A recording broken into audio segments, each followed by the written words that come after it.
Barang siapa yang melayani Allah, misalnya Allah menyuruh dunia untuk melayaninya. Dan barang siapa yang melayani dunia orang desanya hanya dunia saja, maka Allah menyuruh dunia untuk mempersulitnya.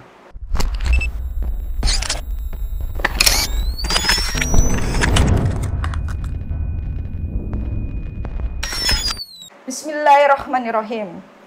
Kehidupan dunia tak ubahnya seperti pemberhentian sejenak yang kemudian suka ataupun tidak, mau ataupun berat, kita semua akan menuju ke satu titik, yaitu kehidupan yang tidak akan ada kematian setelahnya. Bersama saya Yunika SA dan Ustadz Muhammad Nurul Hadi LC dalam program acara Inspirasi Santri, kita akan belajar bersama untuk memahami keagungan, kemuliaan, serta kebesaran Allah Subhanahu wa Ta'ala beserta ciptaannya. Untuk itu kita langsung aja menyapa Ustadz Hadi. Assalamualaikum warahmatullahi wabarakatuh, Ustadz. Waalaikumsalam warahmatullahi wabarakatuh. Alhamdulillah wa syukurillah, hari ini kita bisa diberi nikmat kesehatan, rezeki yang melimpah, nikmat iman Islam, untuk bisa berkumpul bersama di sini. Kita bisa saling belajar untuk mengenal lebih dekat tentang kebesaran Allah Ta'ala beserta ciptaannya. Ustadz, saya tertarik, tiba-tiba ada judul buku yang judulnya aja udah membuat saya terkesima. Terbukanya hal yang gaib atau Futuhul Ghaib. Ustadz bisa ceritakan nggak singkat cerita tentang buku ini? Apa sih Futuhul Ghaib ini? Ya. Bismillahirrahmanirrahim. Alhamdulillah wassalatu wassalamu ala Rasulillah Sayyidina wa habibina wa syafi'ina Muhammadin sallallahu alaihi wasallam. Asyhadu an la ilaha illallah wa asyhadu anna Muhammadar Rasulullah. Allahumma shalli wa sallim ala sayyidina Muhammad wa ala sayyidina Muhammad. Para pemirsa yang berbahagia, yang kami hormati, Noni Yuni KSA. Kitab Futuhul Ghaib ini adalah salah satu kitab yang ditulis oleh ulama besar, yaitu Syekh Abdul Qadir Jailani. Beliau salah satu wali besar. Artinya wali itu kekasih Allah, yang mana salah satu sifat beliau atau julukan beliau adalah Sultanul Aulia, rajanya para wali. Beliau hidup sekitar 500 Hijriah dan beliau umurnya 90 tahun. Kitab ini menjelaskan tentang ilmu tasawuf, yaitu ilmu yang mengajarkan kita bagaimana membersihkan hati kita dari segala kotoran. Sehingga artinya tasawuf itu artinya murni, suci. Dalam Al-Quran, Allah Subhanahu wa Ta'ala berfirman, "Qad aflaha man tazakka." Benar-benar beruntung orang yang suci. Dalam surat Asy-Syams wa Duha, Asy-Syams, "Qad aflaha man zakkaha." Sungguh benar-benar beruntung, bahagia orang yang mampu diberikan izin oleh Allah membersihkan hatinya dari segala kotoran. Jadi tujuan ilmu tasawuf ini, salah satunya kitab Futuhul Ghaib ini, bagaimana cara kita membersihkan jiwa kita, hati kita dari segala kotoran, sehingga kita ketika bertemu dengan Allah itu dalam keadaan tenang, bahagia, diridhai oleh Allah Subhanahu wa Ta'ala. Itu ya puncaknya. Dan tasawuf sendiri jika diamalkan di dunia itu akan menghasilkan atau memberikan pengaruh di diri kita menjadi jiwa yang tenang, jiwa yang bahagia. Itu tujuan daripada kitab Futuhul Ghaib ini, yang mana salah satu kitab ilmu tasawuf. Syekh Abdul Qadir Al-Jailani. Ustadz tadi mengatakan wali. Ya. Saya pernah mendengar ketua para wali bahkan. Ya. Benar? Ya. Apa karomah beliau sehingga patut kita menjadi teladan kita bahwa ini salah satu yang perlu kita contoh? Ya. Apa kira-kira hal yang paling unik dari Syekh Abdul Qadir Al-Jailani yang Allah titipkan ke beliau. Ya. Ya, terima kasih. Ini Syekh Abdul Qadir Jailani itu salah satu wali yang mana kasih Allah mempunyai karomah yang sangat banyak. Sehingga ulama setelah beliau itu mendapatkan cerita yang mutawatir. Cerita yang banyak yang meriwayatkan. Itu. Seperti kita kalau zaman sekarang itu lihat TV, banyak yang lihat. Itu mutawatir. Beliau banyak sekali karomahnya. Beliau punya murid yang banyak. Kemudian salah satu istiqomah yang paling besar adalah al-istiqomatu khairum min alfi karamah. Istiqomah dalam kebaikan. Itu yang paling penting. Kemudian beliau dengan ajaran beliau ini, umat Islam itu bangkit dari kemunduran. Bangkit lagi, jiwanya bangkit. Sehingga saat itu ketika beliau hidup, daerah Islam banyak terjadi kemunduran. Ketika beliau hadir, mengajarkan ilmu-ilmu beliau, mengajarkan ajaran-ajaran beliau, semuanya bangkit menuju ke muliaan Islam. Berarti perlu saya garis bawahi, berarti ini salah satu contoh pemimpin yang amanah. Ya, pemimpin amanah. Kalau kita bicara dengan pemimpin yang amanah, berarti identik dengan kejujuran. Ya, ya. Ada salah satu karamah yang besar itu, banyak para pemimpin, para menteri, presiden itu banyak yang taubat di hadapan beliau. Subhanallah. Nah, itu. Jadi banyak pejabat tinggi itu karena beliau tinggal di kota Baghdad, ibu kota Islam saat itu. Sekarang negeri Irak. Nah, jadi banyak pejabat tinggi taubat di hadapan beliau karena ketulusan beliau dalam berdakwah di jalan Allah Subhanahu wa taala. Nah, itu yang Oke. Buku ini berisi tentang perjalanan Syekh Abdul Qadir Al-Jailani. Bagaimana beliau beberapa, saya lihat sepintas bahwa terdapat beberapa nasihat yang sekiranya apa saja yang kita perlukan untuk menghadapi dunia dan isinya. Yeah. Betul? Yeah, betul. Oke. Untuk kali ini kita nggak tahu topiknya apa. Kita akan coba bahas melalui keajaiban, salah satu keajaiban yang Allah berikan melalui buku ini. Kita akan coba membukanya acak.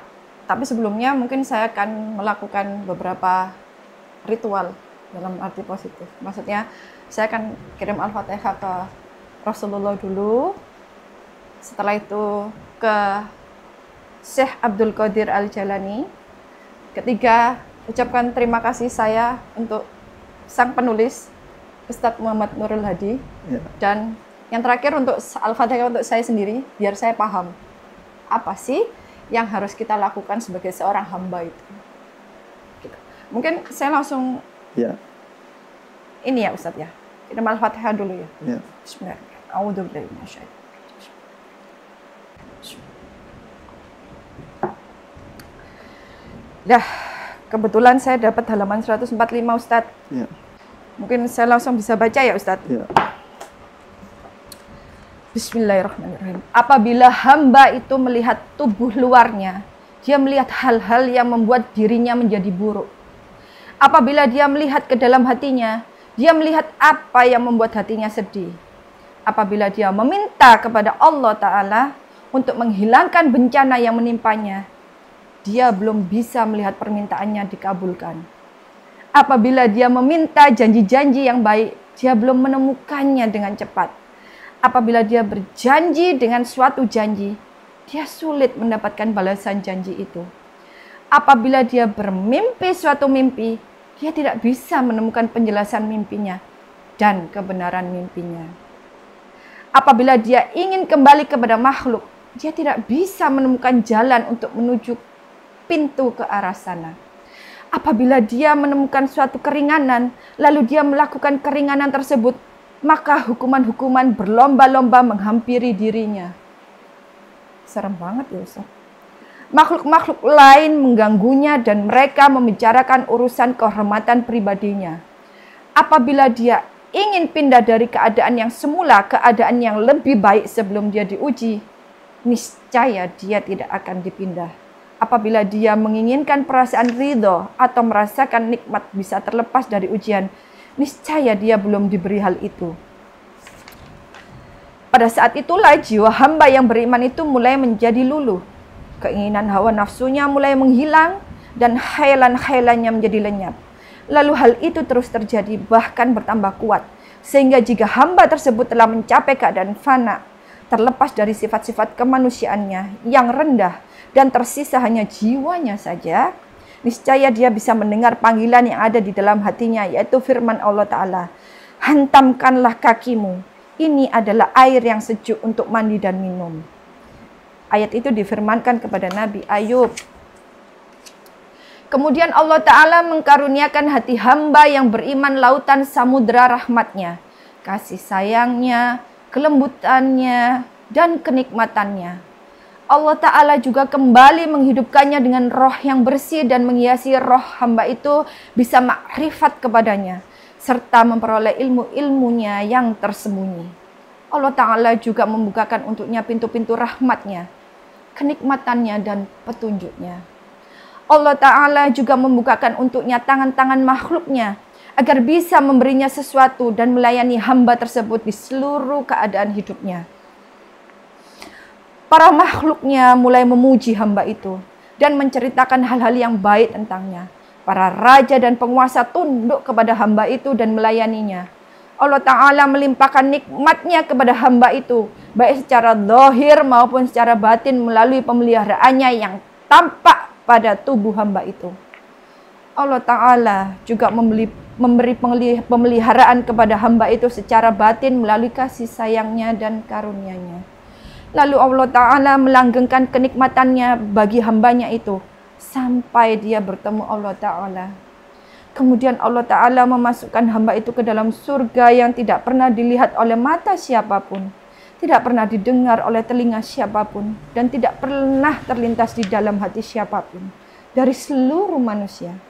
Sebagaimana Allah Ta'ala berfirman, "Maka seorang pun tidak mengetahui apa saja yang disembunyikan untuk mereka, yaitu bermacam-macam nikmat yang menyejukkan mata sebagai balasan terhadap apa saja yang telah mereka kerjakan." Gimana Ustaz? Ya. Bismillah, alhamdulillah.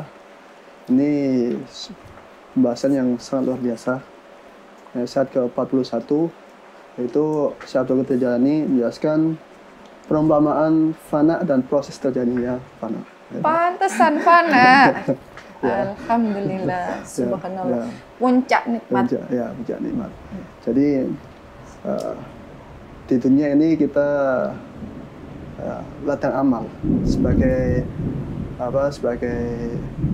seperti orang yang menanam saat ini menanam, nanti kita akan memperoleh panennya, bisa di dunia dan di akhirat. Jadi yang itu proses sebelum fana itu Allah berikan ujian, karena bagi orang yang tahu ujian itu adalah kasih sayang Allah. Ujian adalah kasih sayang Allah. Nah, ketika sudah mengetahui itu, dia merasakan bahwa ujian itu rahmat Allah. Nah, ketika sudah merasakan bahwa itu rahmat Allah, jiwanya menjadi bersih. Hal-hal yang membuat jiwa yang kotor itu dibersihkan dengan ujian tersebut. Jadi ujian ibarat air yang mencuci baju kita. Oke, sebelum kita lanjut, saya ingin menyamakan dulu persepsi. Apa sih fana itu? Nah, sebelum kita lanjut terlalu jauh, biar pemirsa juga tahu bahwa apa sih definisi fana itu? Fana adalah dalam segi bahasa itu adalah hilang atau musnah. Dunia ini fana, segala sesuatu selain Allah itu bakal musnah. Nah, itu makanya disebut makhluk, ciptaan, dicipta. Kalau Allah itu khalik yang menciptakan. Itu secara bahasa. Nah, ini secara istilah ilmu tasawuf, itu fana itu fana menghilangkan seluruh sifat-sifat negatif yang ada di jiwa kita sehingga muncullah sifat-sifat positif. Gitu. Jadi boleh saya katakan sampai kita tidak bisa ataupun tidak tahu harus berbuat apa lagi, bahwa kita tempatnya, maksudnya manusia adalah tempat yang tidak ada daya dan upaya. Betul nggak, Pak? Ya, la haula wala quwata illa billahil aliyyil azim. Jadi dunia ini itu mengajarkan kita bahwa kita tidak punya daya, tidak punya kekuatan illa billah, kecuali dengan pertolongan Allah. Nah, itu fana itu menghilangkan bahwa diri kita bisa. Yang bisa Allah. Kita bisa bukan dari kita, tapi billah, dengan pertolongan Allah. Nah, ini baca itu cerita tentang Nabi Ayub. Nah, beliau sakit, banyak ujiannya, itu mau tidak mau kita harus menjalannya supaya menjadi hamba Allah yang dicintainya. Itu karena hidup di dunia ini pasti baik dalam keadaan lu pasti ada capeknya, maka butuh tidur kan. Nah, jadi capek-capek ya sekalian kita taat kepada Allah. Nah, taat kepada Allah, dan nanti ketika sudah fana itu tidak merasakan kecapean nanti. Gitu. Ustadz, kalau kita bicara fana itu puncak. Berarti ada beberapa step yang harus kita lalui sebelum kita mencapai fana. Setiap kita melalui proses yang berbeda-beda. Terserah Allah memberikan kita itu melalui apa dan bagaimana, itu setiap kita berbeda. Bisa nggak kira-kira secara umum Ustadz menjelaskan sebelum orang mencapai fana itu apa saja yang biasanya dilaluin sebelum tiba-tiba fana? Jadi mungkin kalau kita lahir, bayi baru lahir, itu kan ada prosesnya, bisa berjalan, enggak tiba-tiba langsung bisa berjalan, maaf. Kita nangis dulu mungkin, terus merangkak, tumbuh gigi atau seperti apa? Apa proses iman juga seperti itu? Ya, proses iman itu dengan menjalankan perintah Allah, menjauhi larangan Allah. Itu yang step pertama adalah kita berusaha menjalankan takwanya Allah itu. Nanti fana juga buahnya takwa ini. Jadi proses pertama adalah berusaha untuk menjalani perintah Allah dan menjauhi larangan Allah. Dengan apa? Dengan mempelajari ilmu-ilmu Allah, hukum-hukum Allah yang kita sehari kita lakukan, mulai dari baca syahadat, sholat, zakat, puasa, dan ibadah haji. Itu yang wajib. Kemudian melaksanakan sunnah-sunnahnya Rasulullah, puasa sunnah, sholat tahajud, sholat duha. Itu terus itu awal mula untuk menuju fana ini itu dengan syariat ini. Karena fana itu hakikat itu buah. Nah, sebelum kita ke fana ini itu kita harus ada jalannya. Syariat itu artinya jalan. Nah, itu syariat itu jalan. Gitu. Jadi dengan ini sebelum kita ngaji ini juga syariat. Nah, ketika kita ngaji, kita akan diberi ilmu Allah. Nah, itu ilmunya Allah masuk kita, itu hakikatnya itu. Ini fana ini. Kita dikasih pelajaran, Allah memberikan kabar gembira kepada Nabi Ayub, diberi kesembuhan. Semua setelah ini Nabi Ayub disuruh hentakkan kakinya di air, semua hartanya kembali. Semua keluarganya kembali. Jadi ketika itu Nabi Ayub ditinggalkan oleh semua karena diberi ujian yang luar biasa. Karena Nabi itu orang yang paling banyak ujiannya Nabi. Jadi yang paling dikasih Allah itu ujian. Nabi Muhammad banyak ujiannya. Jadi ketika disuruh Allah, injalah kakimu di tanah, maka air ini menjadi sejuk untuk mandi dan minum. Beliau sakit apa? Kusta. Itu ketika mandi dan air dengan minum dengan air tersebut, itu semuanya disembuh. Semuanya hasilnya kembali. Itu. Jadi harta yang paling besar, yang mahal adalah kesucian hati. Kalau dunia ya memang tapi yang paling penting adalah jiwanya semakin cinta kepada Allah Subhanahu wa Ta'ala.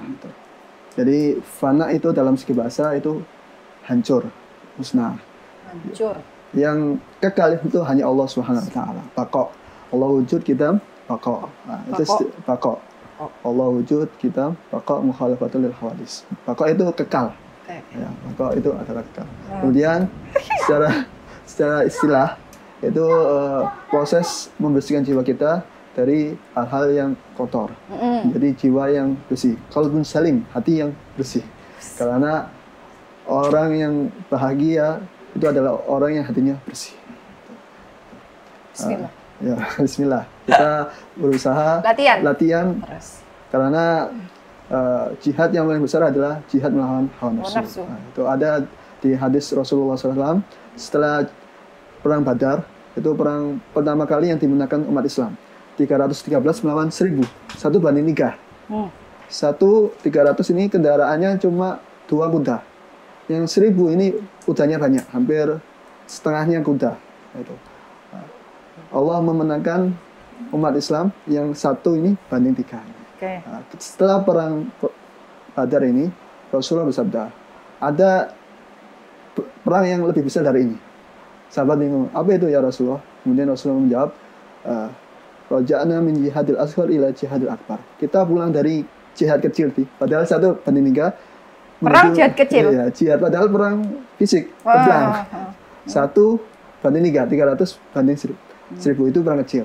Ila jihadil akbar, jihad yang besar. Nah, kemudian sahabat tanya, apa itu jihad akbar ya Rasulullah? Kemudian Rasul menjawab, jihadun nafsi, jihad melawan hawa nafsu.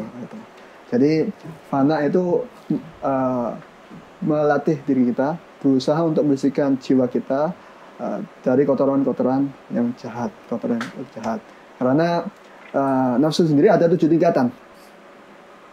Yang pertama adalah nafsu ammarah bisu, itu ada di surat Yusuf. Sesungguhnya jiwa kita itu ingin selalu berbuat kejahatan. Itu karena disebut Rasulullah jihad akbar karena nafsu ini pengennya semua manusia ya, begitu. semuanya. Itu ujiannya manusia itu diberi kasih ujian di dalam dirinya ada nafsu yang selalu berbuat jahat.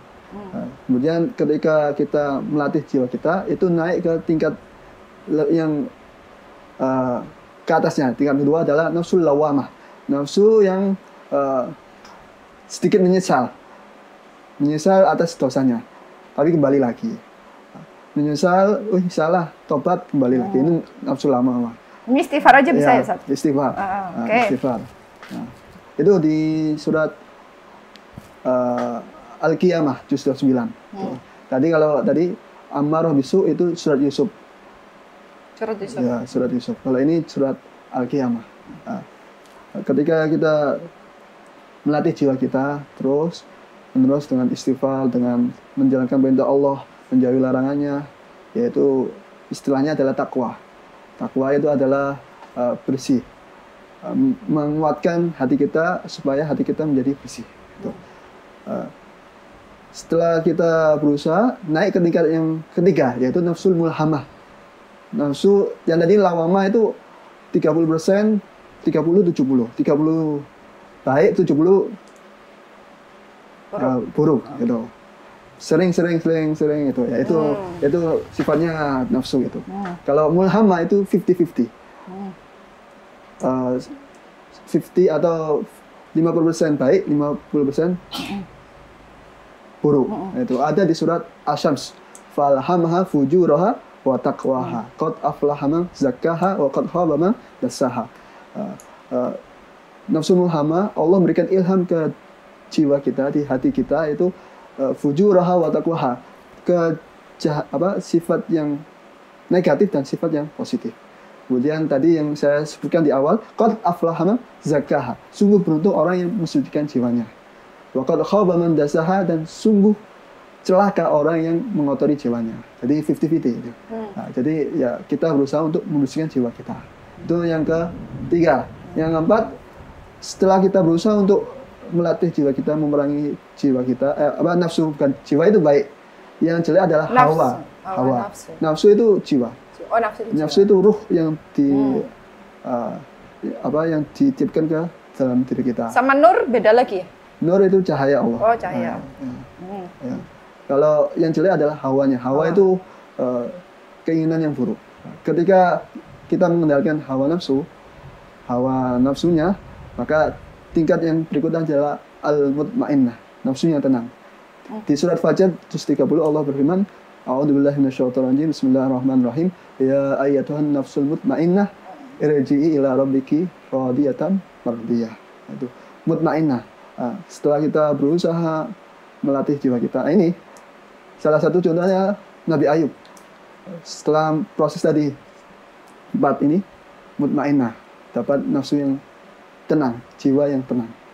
Udah kayak menyerah gitu, tapi bukan menyerah keadaan, menyerah sama Allah Ta'ala. Ya, bergantung kepada Allah, berharap dengan pertolongan Allah. Karena yang hanya bisa membantu kita hanya Allah Subhanahu Wa Taala. Berarti menyerah sama Allah Ta'ala, posisinya itu, bukan menyerah sama keadaan. Ya. Oke. Makanya Islam itu artinya taslim, berserah diri kepada Allah.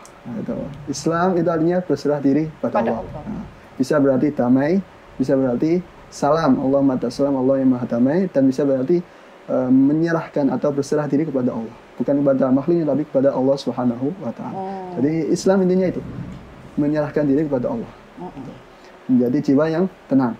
Itu yang nomor 4. Yang nomor 5 adalah jiwa yang radiyah, jiwa yang sudah ridho kepada Allah Subhanahu Wa Taala, puas karena semua yang Allah ciptakan ini, yang Allah atur di muka bumi ini itu pasti ada hikmahnya, pasti manfaat. Kita saja yang belum tahu karena keterbatasan ilmu kita.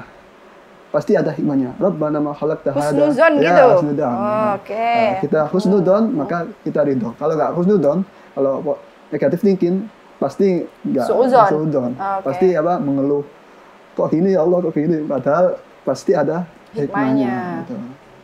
Pasti ada kenikmatan yang tersembunyi di dalamnya. Jadi pandai bersyukur juga ya di sini.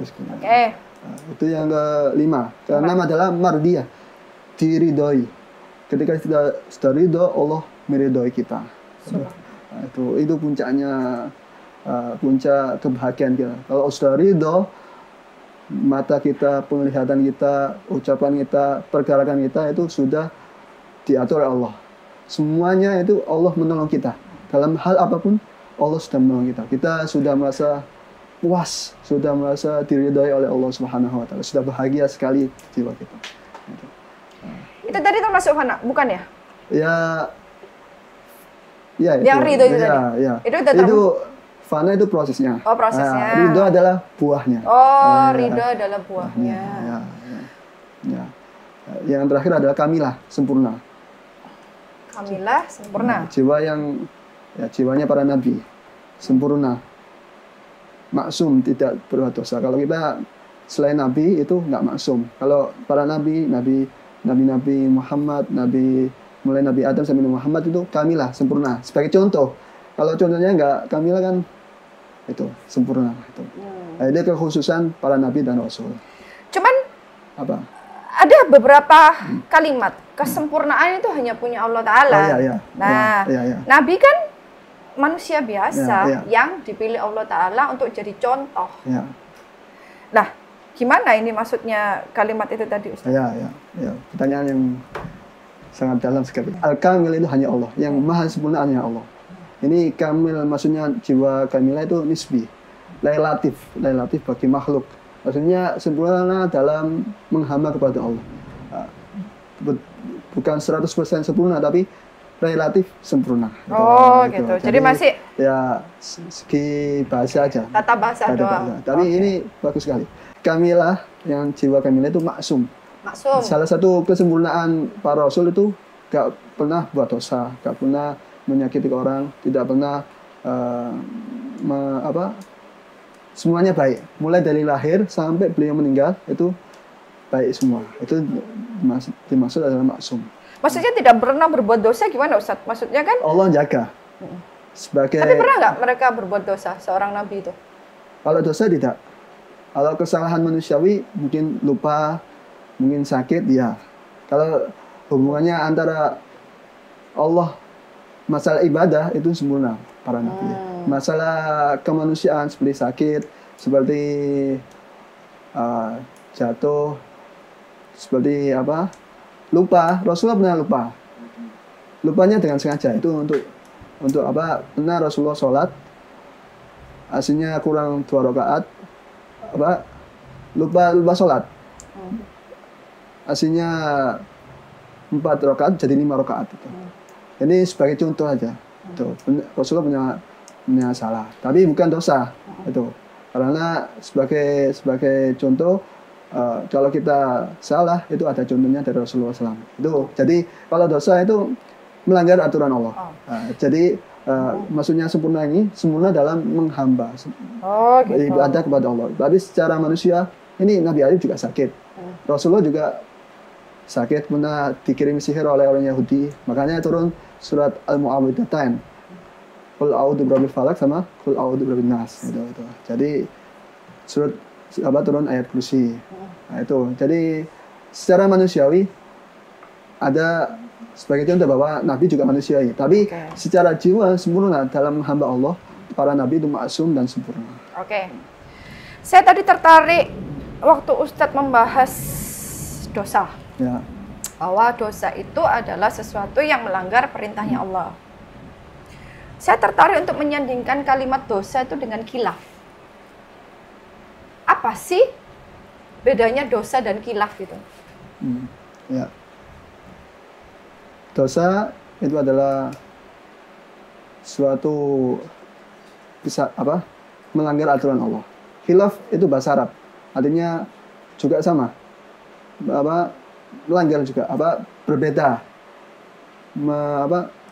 berbeda dengan aturan Allah, juga melanggar juga, bisa arti melanggar. Jadi khilaf itu adalah perbuatannya, dosa itu adalah punishment-nya.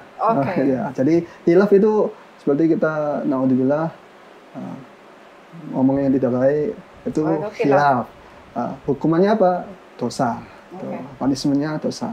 Allah itu akan berikan punishment kalau di akhirat, jelas nanti naudzubillah di api neraka. Makanya cepat-cepat tobat gitu, baca istighfar. Berarti jatuhnya khilaf itu di bawah alam sadar kita, tidak sengaja.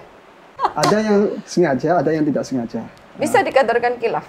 Kalau misalnya dia tahu itu salah, tapi dia tetap melakukan gitu. Itu apakah kategorinya bisa dibilang khilaf?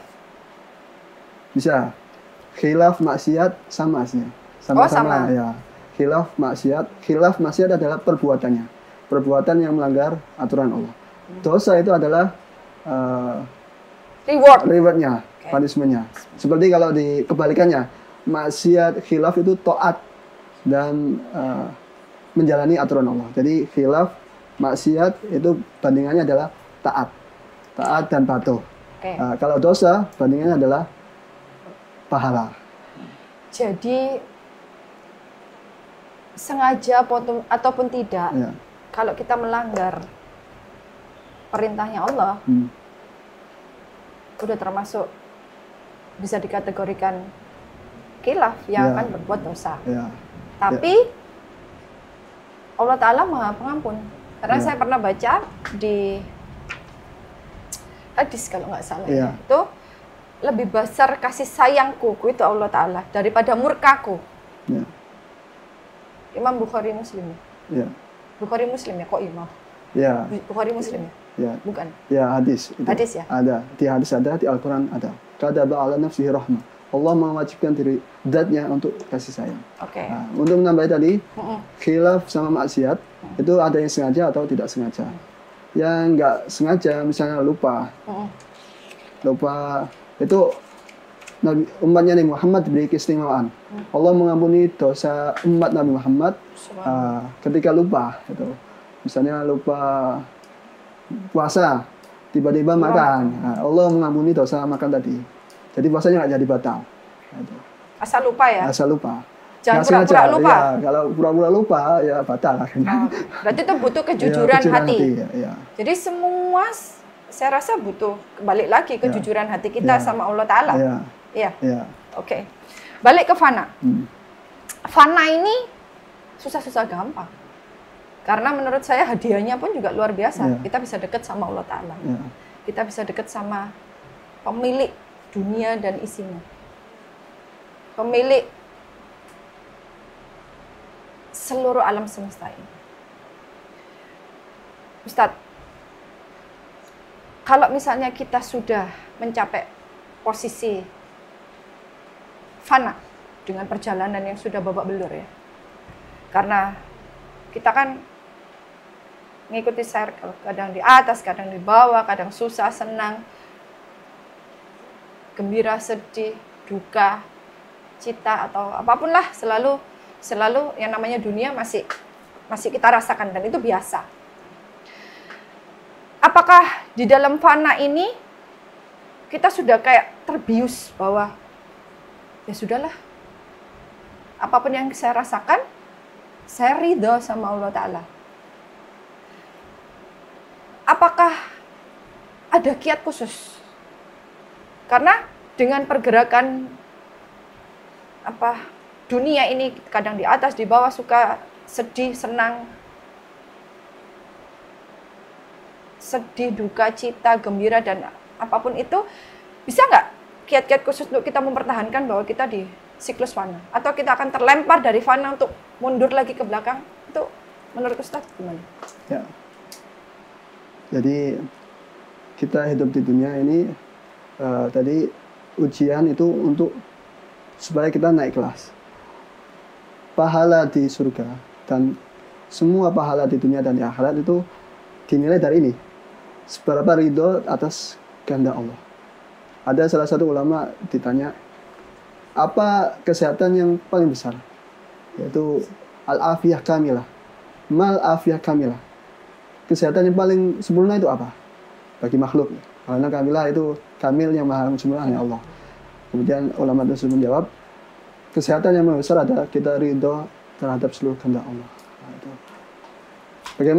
Bagaimana menjaga ini ya kita pertama dzikir kepada Allah. Ibarat online seperti kita punya pulsa. Pulsanya apa? Dzikir ini. Kita buka online-nya, buka paket datanya atau wifi-nya. Nah itu dengan apa kita online kepada Allah? Dengan mengingat Allah, dzikir, baca sholawat. Ada yang paling mudah adalah sholawat. Tuh.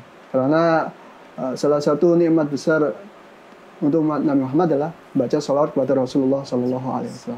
Itu pasti diterima oleh Allah.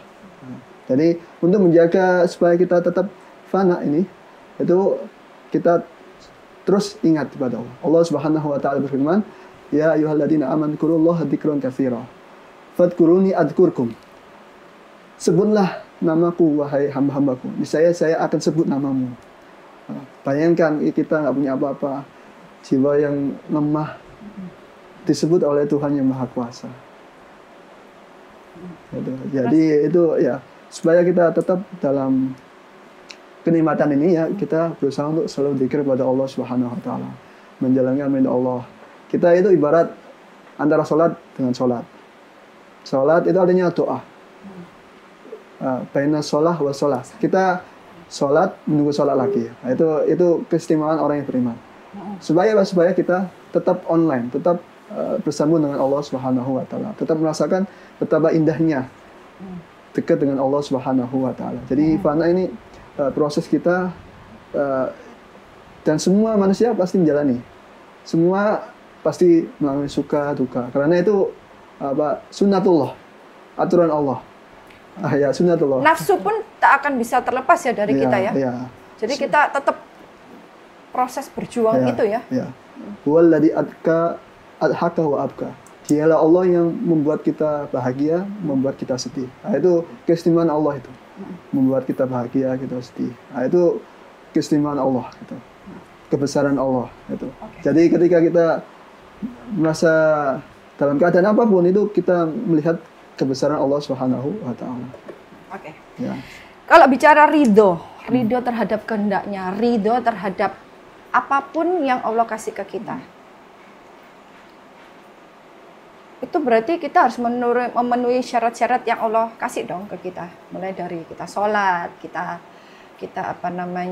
menjalankan perintahnya yang lain, sunnah-sunnah yang lain tentunya. Tapi yang terpenting yang menjadi fardu dulu ya, kewajiban dulu. Nah, saya mau nanya, syirik dan musyrik. Wah, ini kelihatannya sepele, tapi dalam ini kita bahasnya. Karena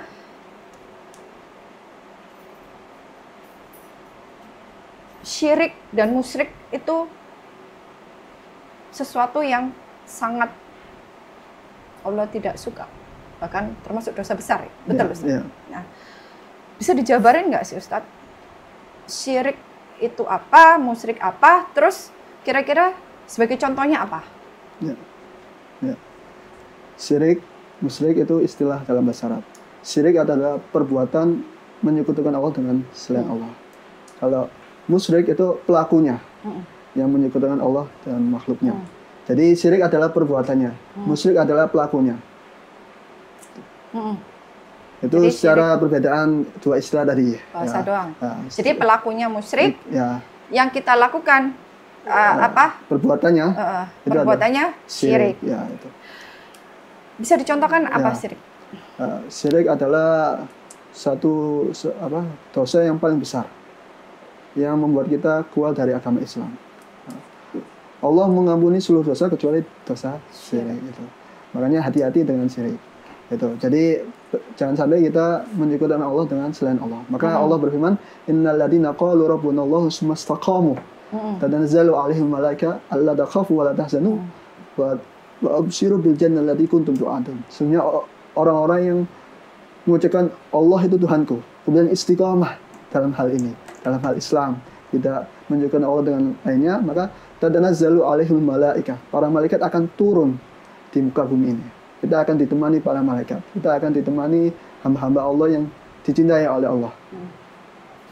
Tugasnya apa? Allah takhafu wa la tahzanu. Malaikat ini mendoakan kita atau memberikan kabar gembira, janganlah kalian takut, jangan kalian bersedih. Kalian itu makhluk mulia, kalian yang makhluk berhasil. Wa abshiru bil jannati allati kuntum tu'adun. Dan orang-orang yang istiqamah di jalan Allah, tidak syirik, itu Allah akan berikan kabar gembira surganya Allah yang telah dijanjikan untuk kalian. Jadi syirik itu tidak menyekutukan Allah dengan apapun. Bedanya sama tauhid apa? Syirik perbuatannya. Tauhid itu adalah artinya tauhid itu melewati batas. Itu secara bahasa. Ya secara istilah tauhid adalah sesuatu yang disembah selain Allah. Saya lihat tadi ya. Ya, ini. Syirik ada dua, ada syirik akbar, syirik khafi. Akbar dan apa? Khafi. Khafi. Syirik akbar tadi menyembah selain Allah, menyembah matahari, menyembah apa saja selain Allah yang nyata lah. Itu syirik akbar. Itu yang mengeluarkan kita dari Islam. Na'udzubillah min dzalik. Tapi ini bukan untuk membuat apa? Kita tidak boleh mengatakan orang musyrik, bukan. Ini kita mengajak orang lain untuk masuk ke dalam Islam. Itu. Kemudian itu yang musyrik akbar. Kalau musyrik khafi itu syirik. Ya, syirik. Syirik khafi itu syirik yang tersembunyi. Merasa diri itu lebih baik daripada orang lain. Sombong lah. Gitu. Jadi syirik khafi merasa ini dari saya, bukan dari Allah. Itu aja udah termasuk syirik. Iya, syirik khafi. Itu. Ini bukan dosa ya secara fikih dosa termasuk dosa biasa, tapi secara tasawuf termasuk dosa besar. Tapi nggak mengeluarkan kita dari Islam. Gitu. Ustadz bisa nulis ini karena keahliannya Ustadz itu syirik berarti. Ya. Syirik khafi. Tapi insya Allah nggak ya. Iya, Oke. Nggak, karena ada lagi mungkin. Ya, jadi itu. Jadi ada syirik yang besar, yaitu menyembah selain Allah. Na'udzubillah itu mengeluarkan kita dari Islam. Untuk kembali Islam ya baca 2 kalimat syahadat itu. Maka itu harus keluar dari Islam itu berarti murtad. Ya murtad maka harus cepat kembali tobat. Oh gitu. Iya, jadi cara balik tobatnya itu dengan syahadat itu tadi. Syahadat dan baca istighfar. Contohnya apa itu Ustadz? Yang tadi maksudnya nyembah berhala gitu-gitu. Nyembah patung, nyembah matahari. Gitu. Itu kalau misalnya kita sudah Islam, kemudian keluar, kita cepat-cepat wajib baca kalimat syahadat. Kalau enggak mengucapkan kalimat syahadat, tidak taubat, maka meninggal dalam keadaan su'ul khotimah. Itu syirik kabir. Kabir atau akbar. Kalau khafi itu istighfar. Baca istighfar pada Allah. Dan semuanya baca istighfar pada Allah Subhanahu wa taala. Allah itu mengampuni seluruh dosa kecuali dosa syirik ini. Syirik yang kabir, akbar. Syirik dan musyrik itu adalah suatu perbuatan yang Allah paling nggak suka karena Allah cemburu. Ya. Dan Allah nggak suka untuk kita selingkuh. Ya. Betul nggak? Ya, betul. Selingkuh Ustaz gitu. Lah, kenapa saya tanya begitu? Tadi hubungannya dengan halaman 145. Saya lihat rangkuman dari yang saya baca ini bahwa fana itu perjalanan yang mendapatkan ridha Allah di situ. Lah, untuk mendapatkan ridha Allah berarti kita harus terlepas dari apa saja yang Allah nggak suka. Syaratnya kan begitu. Salah satunya yang termasuk dosa besar itu, dan masih ada dosa-dosa yang lain tentunya. Gitu. Lah, saya lihat di sini tuh agak sedikit bukan membingungkan ya. Selama kita hidup di dunia ini kan kita masih berpikir, ya tidak bisa dipungkiri siapapun orangnya yang masih bergelar manusia pasti akan mungkin setuju dengan cara berpikir saya bahwa selama kita masih di dunia kita pasti mikir yang namanya dunia itu sendiri, dunia dan isinya, ya materi, ya pangkat, terus apalagi Ustaz kira-kira? Ketenaran dan segala macam yang masih ada hubungannya dengan dunia. Sedangkan saya lihat di fana ini kita harus benar-benar lepas bahwa kita ridho sama apa yang Allah kehendaki untuk kita. Lah, gimana maksudnya kita sebagai seorang hamba itu menyikapi ini gitu. Kita harus apa namanya? Kita udah berusaha nih. Kita juga udah melewati berbagai macam ujian. Tapi kan kita tidak bisa terlepas bahwa kita manusia yang masih hidup di dunia gitu. Itu gimana kita menyikapi dunia dan isinya ini untuk bisa tetap di posisi fana. Selain memang ikhtiarnya kita berdoa gitu. Itu kira-kira apa sih yang harus kita lakukan sebagai seorang hamba? Jadi kita butuh dunia, tapi kita juga harus tetap prioritaskan apa yang Allah mau gitu loh. Itu menurut Ustadz gimana? Ya. Jadi Syaibul Jalani mengajar kita supaya mendahulukan Allah di atas dunia. Jadi kita hidup di dunia ini tujuannya hanya Allah. Nanti dunia ikut sendiri, gitu. Pelayan. Ya. Jadi para sahabat yang melayani Allah, niscaya dunia akan melayaninya. Allah menyuruh dunia untuk melayaninya. Gitu. Para siapa yang hidupnya untuk melayani dunia, maka Allah menyuruh dunia persulit hidupnya. Oh gitu ya? Ya. Coba Ustadz diulangi Ustadz. Ya. Bagus banget kan? Gimana? Allah ini hadis qudsi kepada Nabi Daud alaihissalam di salah satu nasihat di kitab ini. Ini ada sekitar 7-8 nasihat, 2 tambahannya. Di salah satu nasihatnya hadis qudsi Allah berfirman kepada Nabi Daud alaihissalam. Beliau berfirman, wahai dunia, barang siapa yang melayaniku, maka Allah Ta'ala maksudnya? Ya, maksudnya Allah Subhanahu Wa Ta'ala, niscaya Allah berfirman pada dunia, maka layanilah dia. Layani hamba yang melayani Allah Subhanahu Wa Ta'ala. Allah menyuruh dunia untuk melayani hamba tersebut. Sebaliknya, jika hamba itu melayani dunia, tujuannya mengharapkan dunia, maka persulit hidupnya. Allah menyuruh dunia untuk mempersulit hidupnya. Jadi, barang siapa yang melayani Allah, niscaya Allah menyuruh dunia untuk melayaninya. Dan barang siapa yang melayani dunia orientasinya hanya dunia saja, maka Allah menyuruh dunia untuk mempersulitnya. Walaupun kelihatannya, wah tapi hatinya itu galau. Ya. Oke. Berarti boleh saya tarik kesimpulan, dunia dan isinya jangan dimasukkan ke hati ya. Dalam genggaman tangan saja, supaya kita bisa semakin dekat, semakin taat, semakin bisa melihat kebesarannya Allah Ta'ala, kemuliaannya Allah Ta'ala. Gitu. Ya. Semakin bersyukur pada Allah Subhanahu Wa Ta'ala. Contohnya apa? Syaibul Jalani. Ini Syaibul Jalani ini tiap hari itu puasa. Tiap hari? Ya, tiap hari sering berpuasa, kemudian sering sedekah, banyak sedekah. Jadi dia kaya, sering sedekah pada rakyat sekitarnya.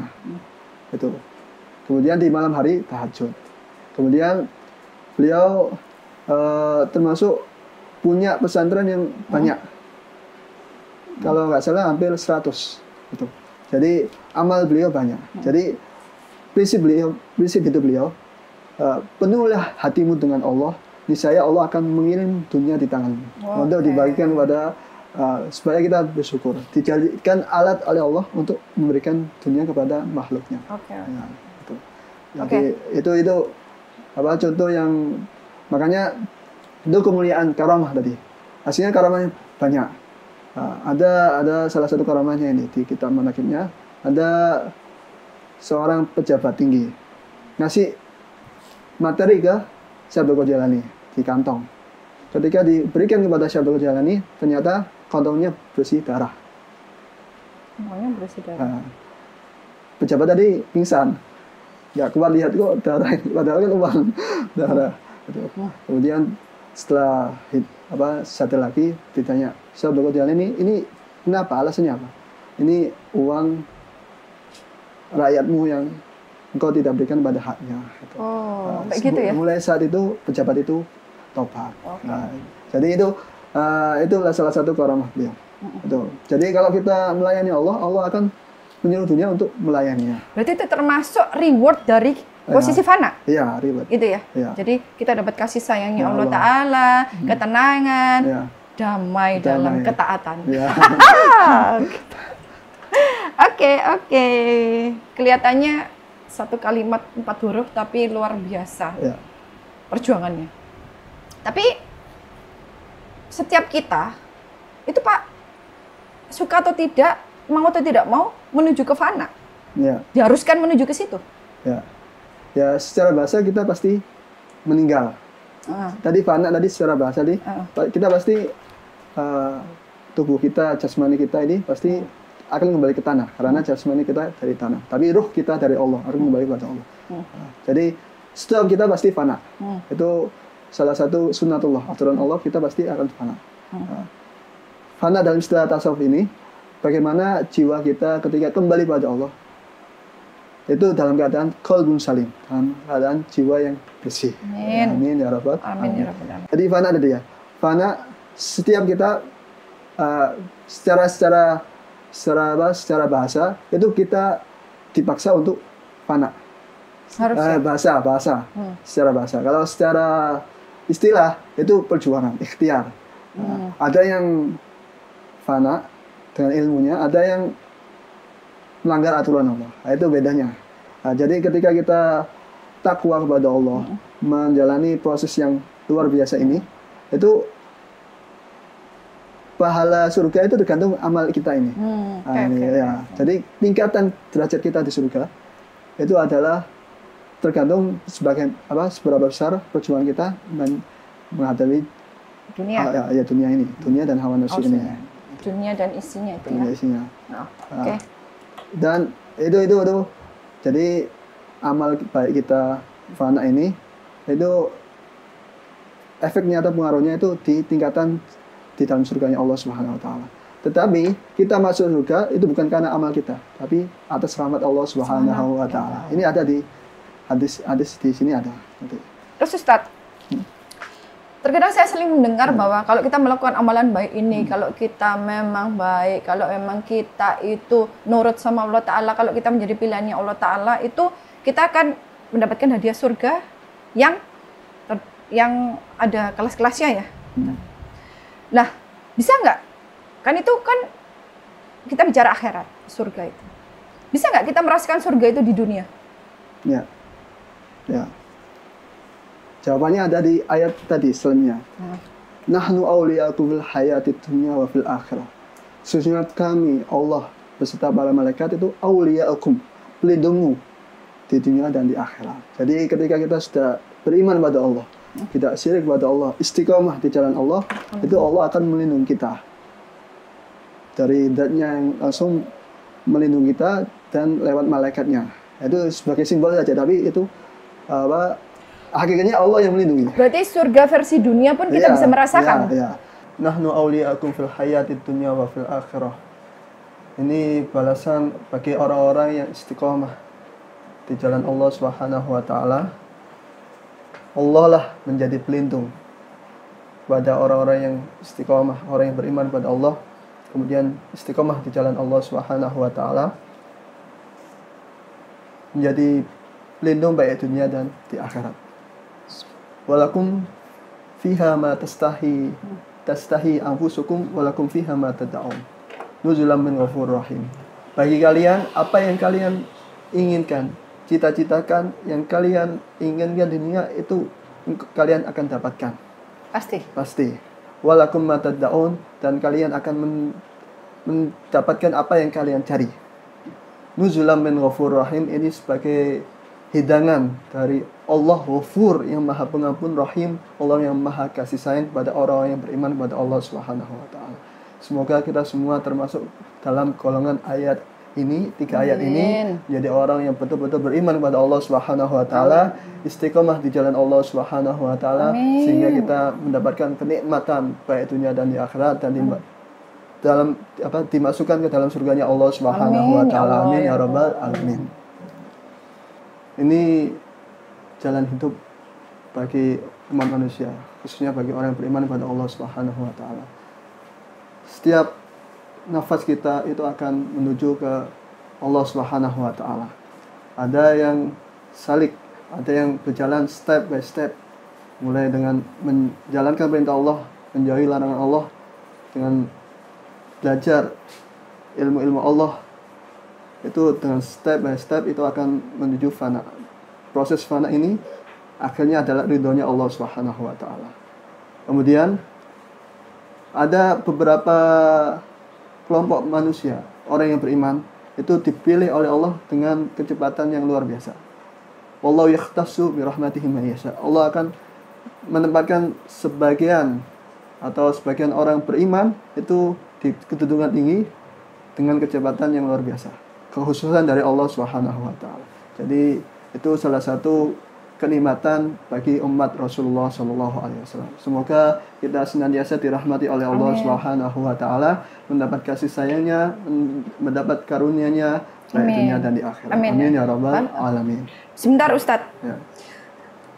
Sangat bagus banget bahwa kita ada manusia terbagi 2 golongan dalam perjalanan kehidupan kita untuk bisa menuju ke Allah Ta'ala. Salik dan Majdub. Ya. Oke. Salik dan majdub. Apakah kita bisa memilih antara saya salik, saya majdub, atau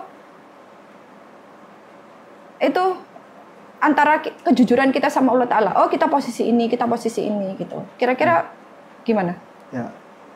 Perbedaan antara salik dan majdub itu, kalau salik semua kita adalah salik menuju kepada Allah Subhanahu wa taala. Di tengah perjalanan, salik ini ikhtiar kita atau takwa tadi.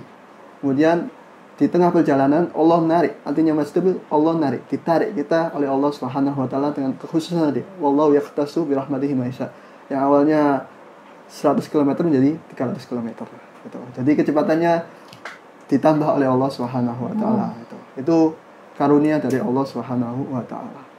Ya, memang masjid itu kelihatannya agak berbeda, tapi itu pemberian dari Allah Subhanahu wa taala. Semoga kita senantiasa diberi rahmat oleh Allah Subhanahu wa taala, dipilih oleh Allah Subhanahu wa taala menjadi hamba-hamba yang khusus. Amin. Yang dicintai oleh Allah Subhanahu wa taala. Amin ya rabbal alamin. Jadi intinya yang salik nggak boleh iri sama yang majdub, yang majdub juga nggak boleh iri sama salik. Jadi harus tahu diri masing-masing, posisi kita di mana. Ya. Yang penting kita berusaha, apa yang Allah perintahkan kita jalani, apa yang Allah larang kita jauhi. Nanti masalah ini pemberian atau tidak itu hak prerogatif Allah Subhanahu wa taala. Allah sudah memposisikan masing-masing kita antara salik atau majdub, tinggal mensyukuri dan menjalaninya sesuai dengan syariat. Syariat. Ya. Oke. Artinya salik itu orang yang jalan. Jalan. Kalau syariat itu jalannya. Oke. Jadi salik itu orang yang jalan. Kita semua adalah salik, sairu ilallah. Sair ilallah. Kita akan menuju kepada Allah Subhanahu wa taala. Semoga Allah menerima apa yang ada di diri kita masing-masing. Apa yang kita buat, semoga Allah mensyukuri masing-masing yang Allah berikan ke masing-masing kita, bukan nikmat orang lain, bukan rumput tetangga lebih hijau. Jadi semoga Allah menjadikan kita menjadi orang yang bersyukur pada Pandai Allah. bersyukur. Pandai bersyukur pada Amin, Allah amin, Subhanahu wa amin Ta'ala. ya Amin ya Rabbal Rabbal Alamin. Alamin. Luar biasa. Ustadz, perjalanan dunia sangatlah singkat. Dan mudah-mudahan kehidupan dunia tidak menipu kita semua dengan segala gemerlapnya, bahwa dunia dan isinya hanya ada di genggaman kita. Jangan dimasukkan ke dalam hati dan pikiran kita. Karena yang berhak atas hati dan pikiran kita satu-satunya ya tempat bersemayamnya Allah Ta'ala. Hanya Allah, Allah dan Allah Ta'ala. Oke. Semoga